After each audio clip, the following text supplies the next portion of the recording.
Welcome back to the Horses Now podcast, your go-to source for everything in the world of horse racing. Kenny McPeek joins me in studio today.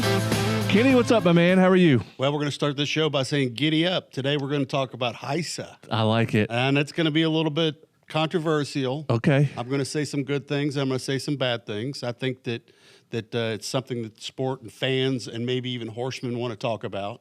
And certainly from my perspective, I'm open to share it. And I think you'll find this show interesting. I can't wait. So HISA is the Horse Racing Integrity and Safety Authority. So HISA has been around for how long now, Kenny? Not long. So this has been a pretty controversial thing for our sport. We've had horsemen's groups that are against it. We've had horsemen that are for it. I'm not exactly sure the date that it was started, but I want to say within the last couple of years, us as trainers have been dealing with the paperwork and all the details that go with it. And I do think there's some positive things that they're trying to do. All right. So when you say paperwork, let's detail the changes that you guys have to deal with because of HISA. That's for the trainers, the jockeys, the owners. What are the changes now in the industry because of it? Well, any veterinarian work that you do, you have to be excellent record keepers. Okay. We already did a lot of that. So for our operation, it wasn't a big deal. But for smaller operations or for those that don't have help like I do, I can delegate this to Lauren in my office or Alan or most of my assistants. And then the veterinarians have to input any work that they do. Okay. And I do think that's a good thing. I think that the more let's say transparent we are with a lot of the things that we do with racehorses is important. At the same time, there are those that don't like a federal agency intruding, but at the same time, we already had a government agency in most states. Right. Except HISA is much a deeper dive as far as the things that they're requesting from us as horsemen. Right. And that's a problem to some.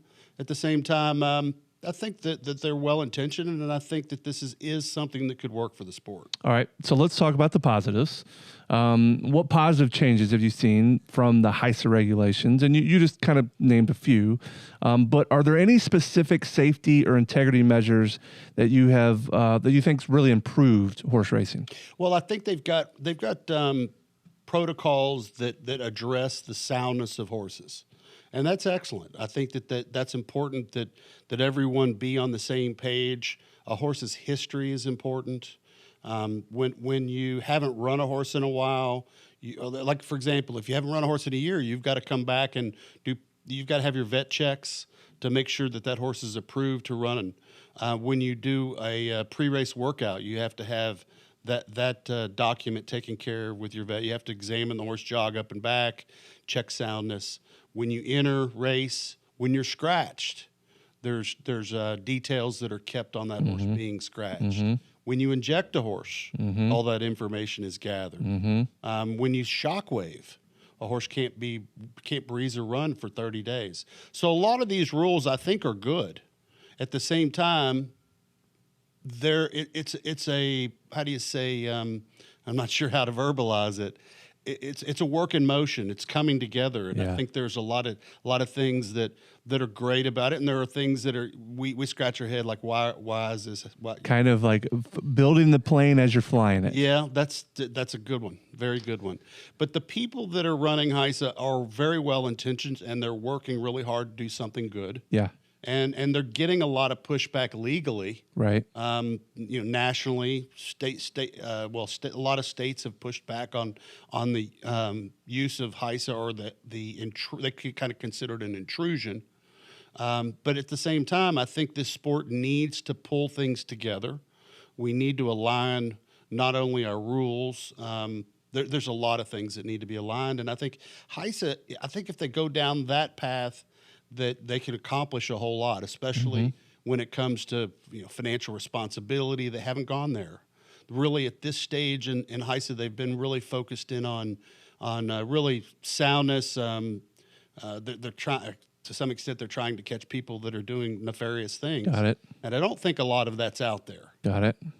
The other problem that we've kind of seen is that their testing levels are still needing adjustment, and they've been dealing with metformin, and they've been dealing with methamphetamine. I mean, when you have people that are handling horses that are using illicit drugs, and that can get transferred to a horse really easily. Right.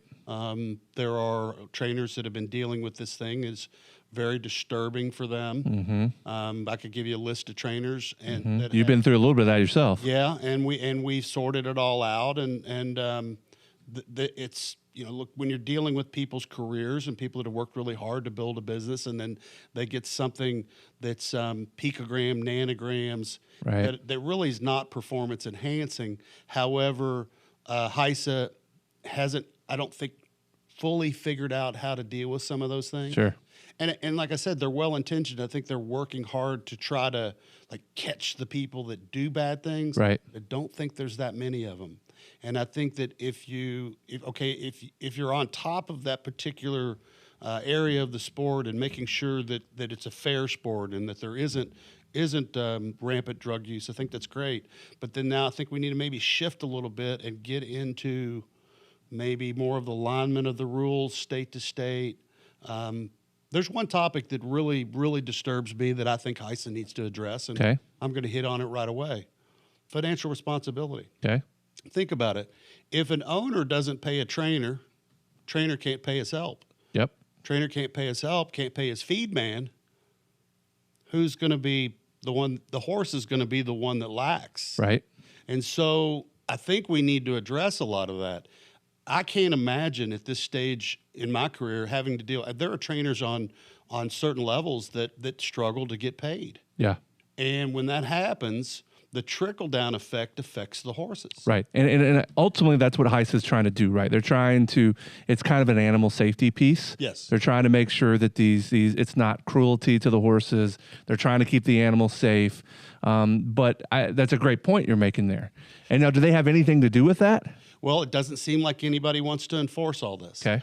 And I think that over the course of my career, I've written off over 7 figures. People didn't pay me. I'm sure. And when I was a young trainer, it really hurt badly. Oh, yeah. Because I was struggling. I can remember, having to borrow money and trying to figure out how I was going to get the feed man paid Right. and make the payroll on Monday. Right.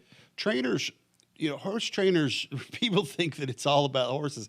A lot of it's about math. When you're trying to make your payroll on Mondays and making sure that there's money in the bank so that those checks clear I get it. later on the week. And of course, some trainers pay Friday, but we pull our payrolls on Monday. But when you can't get cash flow in, then it really is. It's a tough deal because we typically bill. Let's say I take a horse the first of the year or the first of the month, and then we train the horse for 30 days. Then we invoice at the end of the month, and then we don't get paid in some cases for a couple, 3 months by some people. Right. Now, I'm not worried about carrying somebody, but when people don't pay their bills at all, whether it's the trainer or the veterinarian or the van company, and I'm sure veterinarians and van companies will be sitting out there saying, "Hey, Kenny, you're right, help us." Yeah. But when ownerships don't pay those bills, it affects a lot of people in the trickle down. Mm-hmm. And so thus, I do think that that's something, back to HISA, they need to enforce that. They need to make sure that the non-payers aren't playing. Because what does happen is they don't pay and then they jump to another trainer or they use another veterinarian. I've had clients that my vets wouldn't even work on their horses because they wouldn't pay. They know they're not going to get paid. Pay. Yeah. Yeah, so that's just one topic. And then back to what more constructive can HISA do, the rules, every racetrack has different rules and every state has different rules. And I think we really need to sit down and say, okay, the states that are on board with HISA need to say to HISA, we're going to work with you and align all these rules. Mm-hmm. The entry rules need to be similar. Mm-hmm. The shoeing rules need to be similar. The injections, the Lasix. So there are a lot of details. And this is from state to state, you think? Well, state to state, and you got claiming rules that are different from one state to the next. And I'm actually on the rules committee in Kentucky, and what I always say, I want to get ourselves in line with what other states are doing so that we can get this everybody rowing in the same direction. Does Kentucky set the precedent there? Not necessarily. New York might. Mm-hmm. California's got different rules in New York and Kentucky. Florida's got different rules in Arkansas. Mm-hmm. Arkansas's got different rules in Louisiana and Texas. So a lot of that, like I think if you could drive some of that energy that HISA has and the money that they have to start bringing a lot of that together, I think it really would benefit the sport in a big way. And I've had these conversations with Lisa Lazarus and Mark Guilfoyle and a lot of the really good people that are working with HISA, that this is, for me, for them to exist and really help us, they need to address a lot of these topics. And horsemen need to be involved to some extent. And Horsemen's Group need not to push back so hard, honestly. I mean, the HBPA has pushed back against HISA. I say if it's a government or a government organization, whether it's state or federal, let's get it so that it aligns everything. And we already deal with state rules. Why not just have federal rules and we deal with it all together? Licensing. Here's another one. You drive a car. You have a driver's license. Right. You can drive from one state to the next state. You don't have to stop and get relicensed to the next state. Good point. This is what horse trainers and horse owners are dealing with. If I get a license in Kentucky, that license should be serviceable in any other state we run in. And thus, if I lose my license in Kentucky, lose my license everywhere. Sure.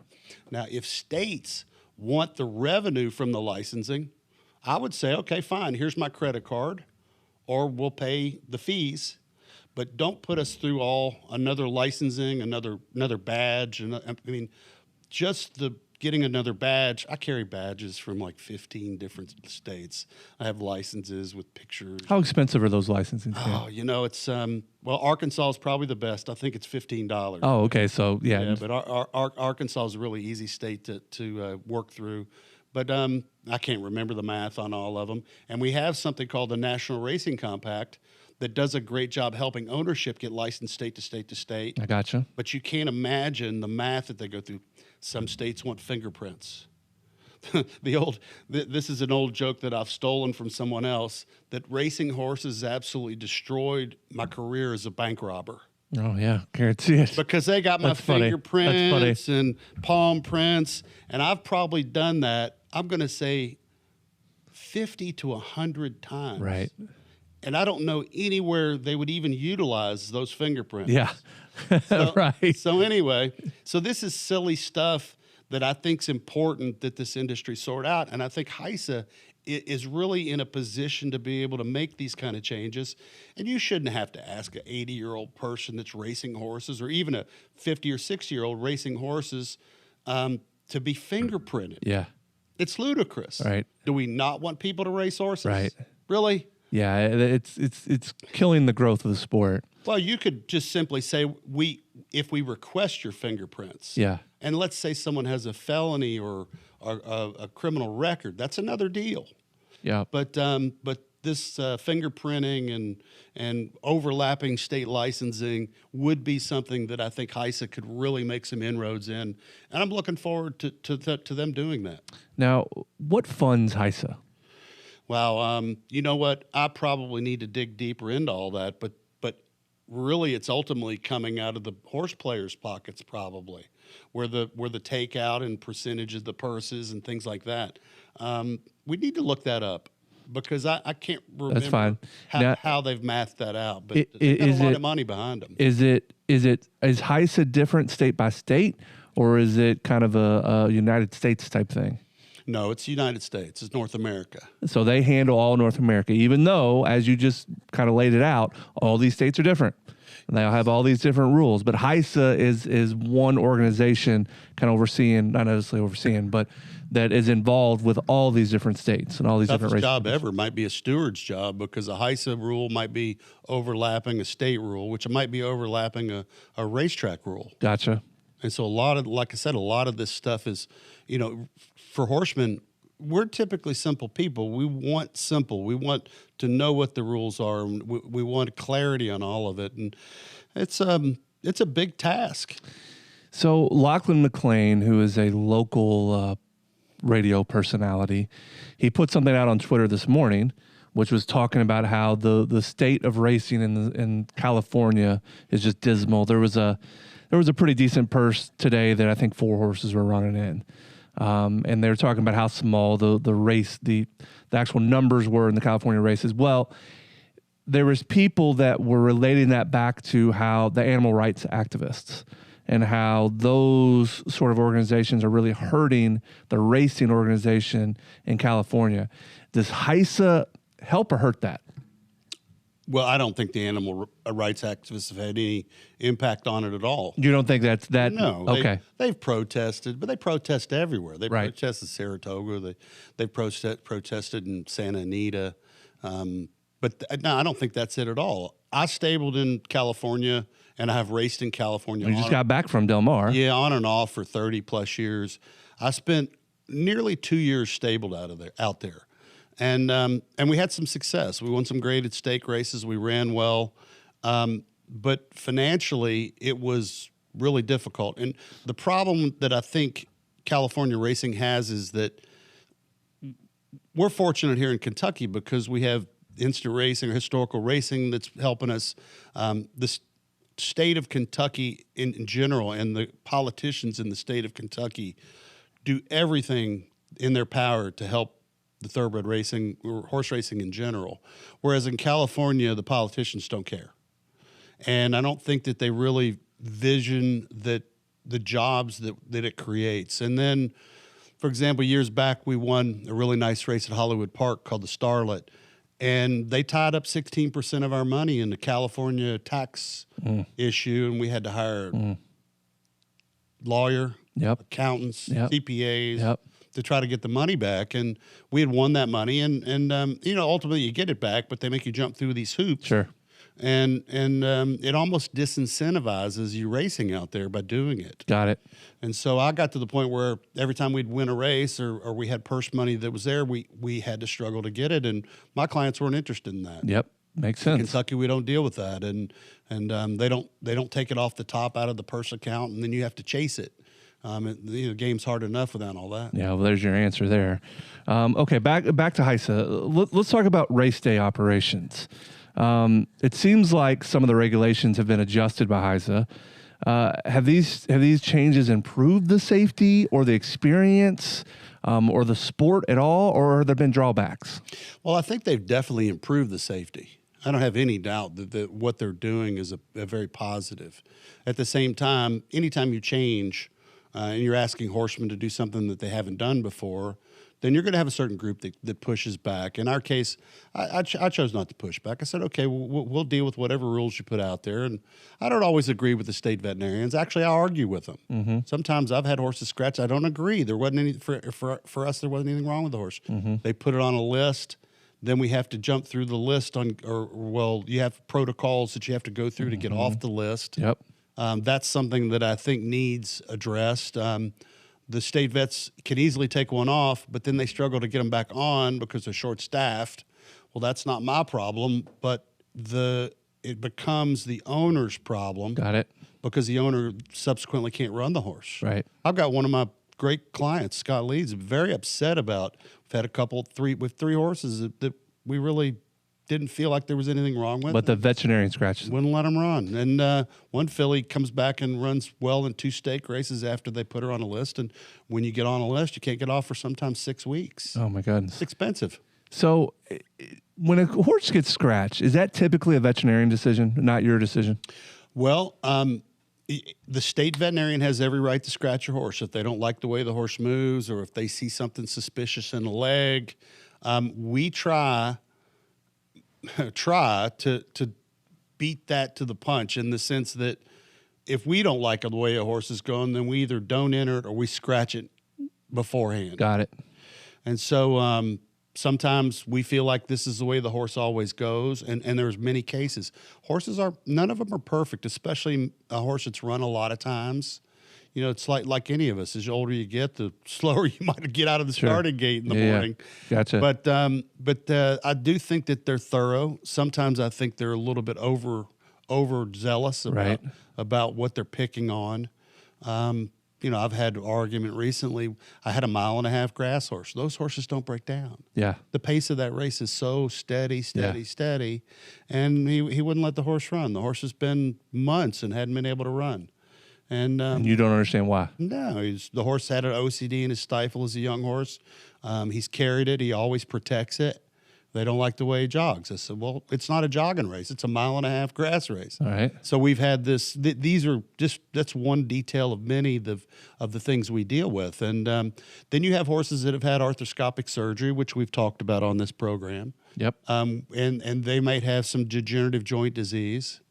And I do think that, and I've already touched this in previous episodes, that in many cases, injecting a horse is positive for the horse's future, not negative. Correct. But cortisone is not good for their future, and Yeah. that's another issue. But back to HISA, they keep track of all these injections at Okay. this stage, and I have no. So that's where the transparency comes in. Yeah, I have no problem with that. I have no problem with that. We never were big injecting horses anyway, but every now and then we get instructions from a Larry Bramlage or any of the veterinarians that we work with that say, at post-surgery, if this horse had a chip taken out of its knee, if it had what they call a P1 sagittal ridge out of an ankle, or if the horse has a history of osteochondrosis, which is OCD, out of a stifle or a hock, Okay. that a Dr. Bramlage or any of our other vets would say, this is good for the horse's health. However, when you inject the horse, there's this negative perception that, oh, this horse has been injected. Well, that's because we're trying to keep that joint healthy. Got it. But HISA, all in all, keeps track of that. Now, look, if a horse has had major joint issues or has had large piece of bone removed or, screws, when a horse cracks a condylar fracture, those go in. HISA's keeping track of all that. But you know what? We already did. Right. We already did that. Yeah, but that doesn't mean every trainer did. Well, that's what I'm saying. Your organization did, but does everybody do that? And I guess that's the whole point, right? I think they do. I think most every trainer is very, very conscious of all that. I think that HISA or state veterinarians would be good backstops for those. And look, we're not perfect. We miss things. Sure. And they're not perfect either, where they try to catch things and maybe they're wrong. Right. So it's not black and white. It's all very gray. Kenny, I was looking at kind of the mission of HISA. And part of what they say that they're trying to do is improve the reputation of the horse racing industry and bring new fans or stakeholders to the table. In your opinion, has HISA done that? I don't think they've gotten there yet, no. I think right now they've become we're dealing with a lot of paperwork and things that like I said, we already did. But I don't think they've gotten there with horsemen. I mean, if integrity starts with financial responsibility. Yep. And I think they need to jump on that one. Well, you made a clear case, too, because it trickles down to the horse.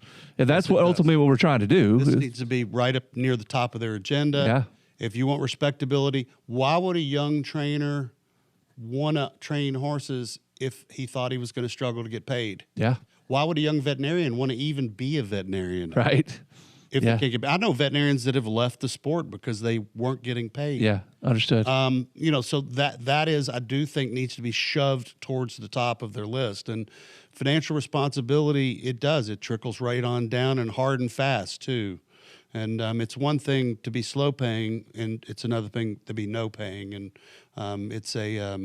for me, it needs to be a priority on their agenda. Well, I think you've laid that out pretty specifically. However, I'm going to ask you one more specific question to that. So looking ahead, HISA's here to stay. Are there areas where you'd like to see HISA adapt or refine its approach? Now, we've talked about potentially taking a bigger look at the financial piece of this. Where else can it refine its approach? The licensing side of it is definitely something that needs looked at. I'm not sure I can answer that question clearly. Not knowing all the things they're dealing with, but I do think that the drugs that they're searching for and the tests and the levels of what they might call a positive test is still pretty vague, and I think they're learning on all that. And where they really need to figure out is, how do we deal with the metformin, nanograms, picograms? Yep. How do we deal with what is the difference between performance enhancing and someone that's doing something nefarious or something that's environmental Got it. contamination? Yeah. and they've got a lot of work to do on that. They've really got to figure that out. And I think they're working hard to do that. I think they really want to do the right thing. And in the meantime, there's some trainers that have been humiliated by some of the things that have come out. And we've actually not really addressed HIWU is the testing, and HISA is a whole different deal. So they're different organizations. They're different, and I have a hard time understanding why wouldn't they be aligned a little bit better, so that the left hand knows what the right hand's doing. And I'm sure, you know what, I tell you the truth, I think Lisa Lazarus and I think Mark Guilfoyle would be glad to sit in here and discuss this with us, because I think that they're well-intentioned. Well, we should make that happen. Yeah, I think they'd enjoy it. I think that they'd like to be able to explain their mission. Yeah, that'd be great. Yeah, and I think I think they would consider me a reasonable horseman. That I also say, okay, let's understand where we come from as horsemen, and we need to understand where you come across as basically who's controlling the sport or making sure that it's the integrity's there. Kenny, the recent issues that Bob Baffert went through, and I know that was pretty high profile. If somebody like me has heard about it, then obviously the people that follow the horse racing industry kind of know what happened. Did that have anything to do with the two organizations you just mentioned? Was that a HISA or a HIWU thing? Well, I think with Bob, it was more to do with the state of Kentucky, and then also with Churchill itself. Got it. So it didn't really deal with these. Pre-HISA. Okay. Pre-HIWU. Okay. Bob's the greatest horseman ever. I mean, his talent's unquestionable. Sure. I think he got wrapped up in, and I'm sure he'd tell you, things that got a little complicated, and I'm sure he's glad it's over with. A lot of us are glad it's over with for Bob. I mean, I wouldn't wish that on anybody. Right. But he, he had the overage with or contamination with gamine, or a positive test. Yeah. In the Oaks, and that was, concerning. But how does it happen?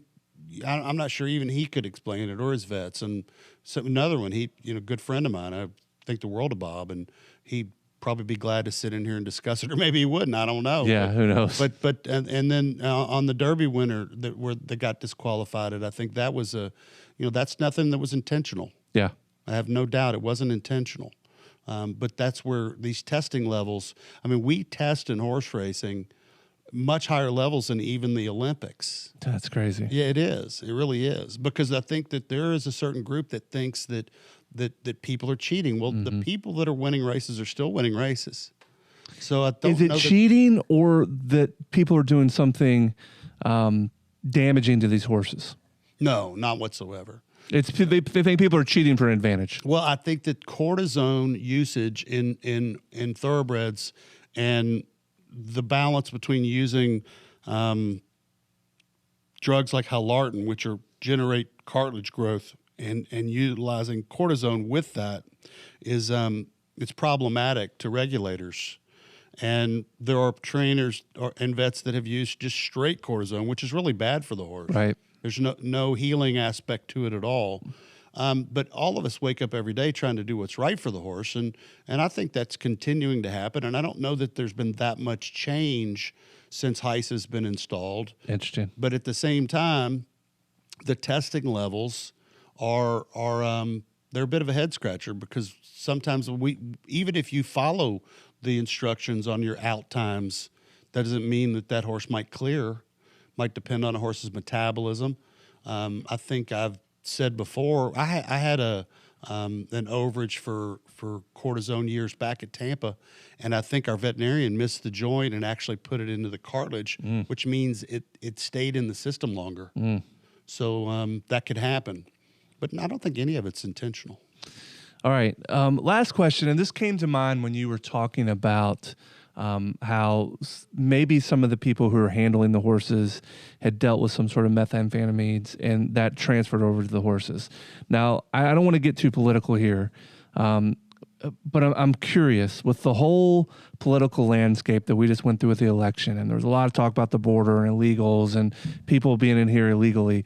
My assumption is there's some people in the horse racing industry that may or may not be here legally. I don't know. How does that whole political realm affect the state of horse racing? Well, our labor force is dependent on we use a lot of H-2A, H-2B visas. I mean, it's not unusual for me to have 20, 30 or more H-2B, H-2A visas. H-2As allow us they work at our farms, which is Magdalena and Silverleaf. And then the H-2Bs are they're specialized racetrack labor. We need them. I mean, they're fantastic. You couldn't do it without them. Oh, they're fantastic, though. I mean, there's a whole network of good, hardworking people. Most of them come from Mexico. Depends on, where they were sourced from. The girl that helps us, Margaret Wilson, her and her husband help, keep a list of people that are looking for work, that want to come in legally. And then we subsequently try to help them get permanent visas. Got it. And these are salt of the earth people. I mean, regardless of your feelings over the election, a lot of my Spanish-speaking employees are some of the finest people ever. They never miss a day of work. They're kind. They're God-fearing Catholics, typically, and they're great horse people. Good on the end of a shank. Great in the stall. For the most part, wonderful people. You do get those that have alcohol issues. You have those that have drug issues. That's going to be in any business. Sure. Anywhere. Sure. So how does that affect? I'm going to tell you, I don't think that there's a large portion of those that are involved in illicit drugs. I think the people, certainly the ones in my stable, I've been fortunate enough to hopefully surround myself with those that don't have dysfunction issues. Yeah. But it does exist on the backside. The chaplaincy tries the best to keep control of that. Racetracks have the right to expel, rule off people that are problems. Security is very tight at most racetracks. Good. And so when they find someone that's got a problem, there's a whole record keeping of who on the backside is a problem and has had a problem. Right. And then that transfers to track, license to license. So there's a pretty in-depth. Let's just say they got their thumb on a lot of that. Now, can you keep something like methamphetamine out of the backside? I think it's practically impossible. Yeah. I think that, like in Hot Springs, Arkansas last year, I think there was a pretty big issue locally in that city with that. And if it filters to the racetrack, an employee can literally go to the bathroom. Right. I mean, where do they do that? I guess, I think we were of the notion that maybe it was being done in our bathroom. If somebody touches the doorknob and then goes and touches or ties the tongue or handles the horse's mouth, then all of a sudden it's in the horse's system. HISA has the ability to test and collect that and catch it. That's crazy. Yeah, it is though. And not that we gave anything, or even the person that's handling the horse would have even been doing it because they're working in the same environment that someone may have. Yeah. I mean, just touching, whether they use a community bathroom on each ends of the barn, track kitchen. Everybody. It's a very, very social world. It's interesting. That's a great answer. Very well put. Again, with this whole political landscape that we're in these days, I was curious about that because I knew that there was a lot of Mexicans, a lot of people that are very instrumental in the horse racing industry. Without them, it doesn't happen.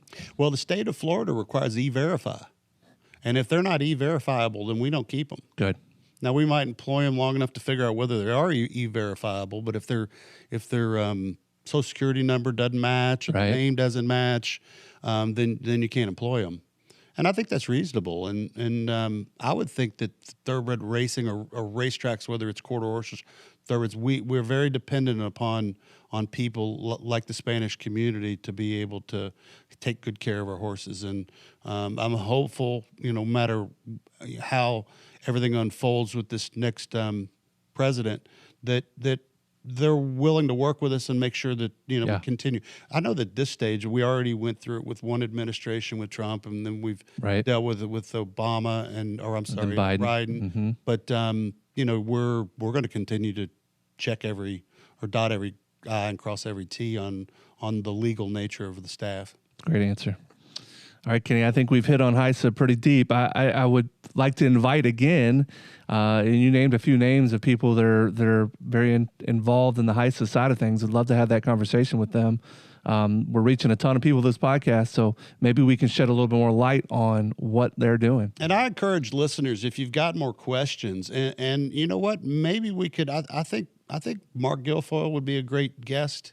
Mark, I assume he's working in Lexington mostly, and I'm not sure where Lisa's based out of, but I think they would love to get their story out there, and so people understand more their mission. Yeah. And I think that would be good for everybody. Like at this stage, I fully support them. I think that they're doing everything. They're trying to do everything they can. Mm-hmm. They've been dealing with a lot of legal issues, which I think they're almost to the other side of, and I think that's going to give them clarity to be even able to do better work than they've been doing. Awesome. I think Horsemen should support them at this stage. There you go. There's your answer. Deep dive on HISA. Anything else we want to get into, Kenny, before we get out of here today? I'll see you at the races. See you at the races. All right, ladies and gentlemen, thank you for joining us for the Horses Now podcast. Make sure to hit that subscribe button, give us a 5-star rating, and send us your questions. Like Kenny said, you have something you want us to talk about, let us know.